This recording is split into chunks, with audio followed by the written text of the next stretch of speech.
How to prepare tofu.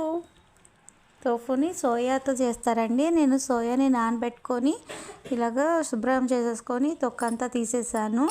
ఇప్పుడు దీన్నైతే పాలు చేసుకోవాలి. పాలు కోసం నేను మిక్సీలో వేసుకున్నాను. నేను తీసుకుందే టీ గ్లాస్ అండి, అందుకే మొత్తం ఒకేసారి వేసుకుంటున్నాను. ఇట్లాగా కొంచెం కొంచెం తీసుకొని వాటర్ కొద్దిగా పోసుకుంటా పాలను తీసుకోవాలండి. వాటర్ అయితే చాలానే పడతాయి.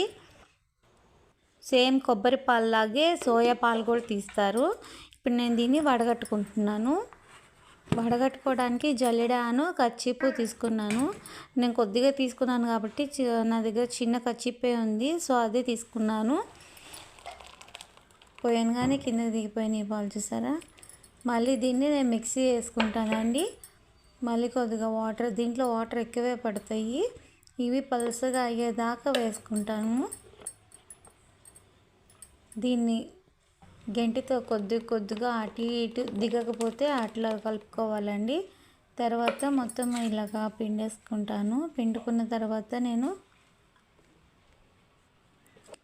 నాకు ఇప్పుడు దీని తర్వాత పాలు రావండి, ఇంకా అయిపోయింది, పిప్పానండి. ఇంకా ఇది నాకు పాలైతే రెడీ అయిపోయినాయి.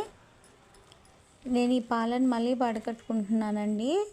మళ్ళీ జల్లెడ గెంటి కచ్చిపు తీసుకొని వడగడుతున్నాను. ఇలాగా ఒక 3-4 టైమ్స్ చేసుకోవాలండి. ఇలా చేసుకోవడం వల్ల మనకి లోపల పిప్ అనేది అస్సలు ఉండదు. ఇది చూసారా పిప్ అనేది ఎలా వచ్చిందో. ఇలా చేసుకోవడం వల్ల మనకి పాలు ప్యూర్గా ఉంటాయండి, ఎటువంటి పిప్పి లేకుండా.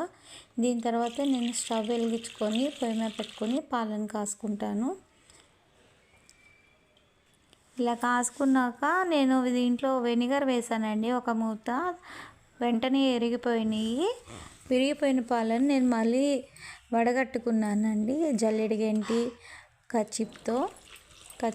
తర్వాత నాకు కొంచెం సేపటికి తోఫు రెడీ అయిపోయిందండి. ఇంతే, ఈజీ ప్రాసెస్. ఈ వీడియో మీకు నచ్చితే లైక్ చేయండి, షేర్ చేయండి, కామెంట్ చేయండి, ప్లీజ్ సబ్స్క్రైబ్ చేయండి.